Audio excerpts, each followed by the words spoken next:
If we mention time travel, you might be lying if you did not think once about how you would maintain your personal hygiene.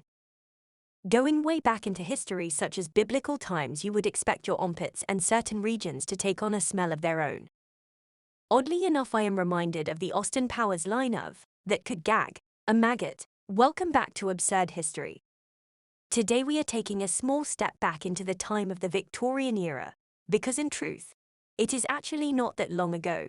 The Victorian era is defined by the monarch that ruled it, and that was Queen Victoria from the 20th of June 1837 until her death on the 22nd of January 1901. Her rule was an eventful one. It was fraught with wars and uprisings, the Opium Wars with China, the settlement of the Treaty of Waitangi with New Zealand, plus the Crimean War, which introduced the Victoria Cross as the highest medal for valor. Victorian England also had changing ideas in religion. This era was the first time you were able to think freely and question God and not end up on a pile of burning wood. The Industrial Revolution was upon them. The Victorian era actually straddled two of them. The first was mechanization. This saw the agriculture industry replaced by a whole new industry. This was a huge upheaval amongst the lower class, as it introduced working in factories and all new headaches with terrible and dangerous working conditions. The second revolution included massive technological advancements. These occurred in industries that brought us a new source of energy such as electricity, gas, and oil. But we are here today to find out how they kept their stinky bits clean.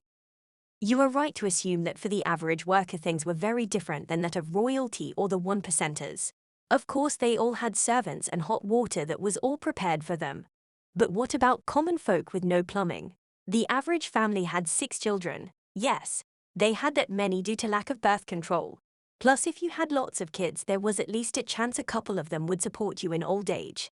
The typical house had no showers but a simple jug or basin. Now, I guess it's up to each family as to if the water was changed, but on wash day, which may be done once a week, this jug was filled and each member took turns to wash their armpits, crotch, face, and hands. Only the essential regions were cleaned. This would have allowed a small sense of cleanliness. To disguise the musty smells until your next quick splash, there were a couple of options. For women, the cheapest version was to use scented powder. This masked certain smells and also absorbed moisture. Perfume was also used but was an expensive item, so only the ladies with coins could smell like the flowers of France. Bear in mind you did not want to use a heavy fragrance, as this was closely associated with prostitutes. So just sweet and natural enough to make sure your partner did not need the smelling salts. The men also had their own mix, a rum-infused spice cologne that had actually been invented by the pirates, used to mask their salty smells. They actually still make it to this day if you feel like a change from your David Beckham scents. Next up is the bathroom. Men have always had quick access to a certain member. No guesses there as to how easy it was for number ones. The ladies, on the other hand, had more challenges. To start with, the fashion during the Victorian era was filled with corsets, bonnets, top hats, bustles, and petticoats. Women's fashion during the Victorian period was largely dominated by full skirts, which proved problematic when you needed to use the bathroom. The skirt even today is something tricky to maneuver if you are busting. But how about you mix in a corset, hoops, and an outer skirt? This was actually no problem for the Victorian female, as the trick was in their split crotch drawers. This made using either a chamber pot or commode easy. They simply slipped the chamber pot beneath the skirts or lifted them up and sat down to do their business. The cleaning up was a different story. Toilet tissue was not yet used, and if it was, only the wealthy had access to it. For a female, nothing was used for a number one. However, if you had to do a number two, things got a bit more complicated. If there was nothing there, you went home as fast as you could to clean. If there were options, it could be a sponge, old paper, or potentially old corn cobs. Whatever the choice, it certainly was not a cool wet wipe. Did you know that Marie Antoinette had private servants who would wipe up her mess with luxury fabric? Talk about extravagance. Aside from nearly every human in England generating a large whiff of smell, we need to pause for a moment and talk about what the average Londoner walked through every day. Basically, London stunk. You had open cesspits, communal privies being dumped right in the river, and rotting waste everywhere. Residents would throw their excrement out the window, only to wait for the night's oilmen to collect it. This alone makes me gag. Sewers loaded with the wealthy's excrement also lead straight into the Thames. By now the Thames was a mix of dead animal carcasses, industrial waste, tons of poo, and you have the most revolting river. The river finally became so bad it actually closed Parliament during 1858 in what the papers recorded as the Great Stink. The sheer rotten stench of the Thames had driven out the rulers of the Great British Empire onto the streets to retreat to their homes. Life with this type of foul smell was unlivable. It meant a new sewage system was desperately needed to combat the disease and illnesses that were being spread by contaminated water. The new system and pumping stations were finally opened in 1865. It still took many years to complete. Aside from the waste situation, how did they keep their clothes clean? The humble washing machine that sits in our laundries today is not to be taken for granted. Can you guess how long it would take to do a normal eco-cycle of your clothes back then? No detergent, only harsh soap and the possibility of urine being used to bleach them white again.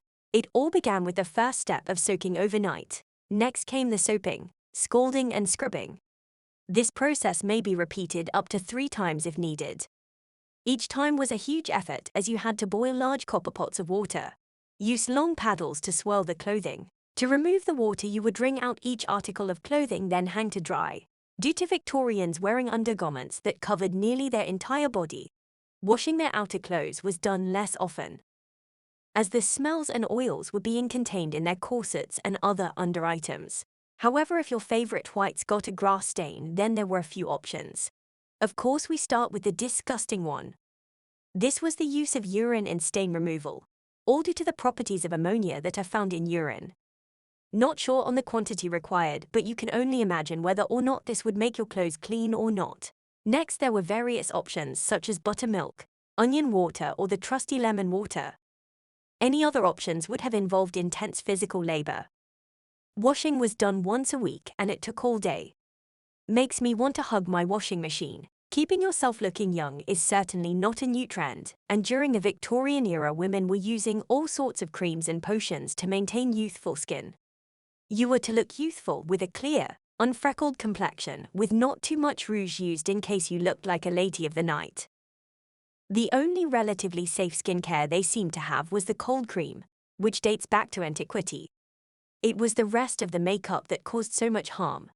This was due to an ingredient list such as mercury, arsenic, lead, and ammonia, all of which would create terrible imbalances in the skin, created premature aging, which in turn created a vicious cycle as they needed more makeup to cover their cracking skin. However, they thought there was nothing better than to slap some raw meat on your face at night. Only if you were rich enough though. Just like now, the makeup around the eyes is important, and during this time watery eyes were to be very attractive. To get this look, women often would put drops of perfume, citrus, or belladonna in their eyes. Not too sure what this would make your vision do, but it can't be good. Hair care was also important. No silky conditioner during this time. A woman's hair was her crowning glory, not so different to now either. But back then fashion was of twisted braids, curls, and stunning hair-ups. The wealthy would use heat to make tight curls, plus had the use of wigs to create the desired look. However, most washing hair was done monthly. Using harsh soap was your only option, and this stripped your hair completely, leaving no oil and drying out each strand on your head. This was why it was done monthly. After the washing, it would be time to dry, then braid and create your new hairstyle for the month. Of course, men with shorter hair life was easier. A quick once-a-month head wash would be fine, just enough to keep the lice at bay. Now, after this brief step back in time, do you think you would be able to handle a month in Victorian times? If you enjoyed this video, don't forget to like and subscribe for more absurd history.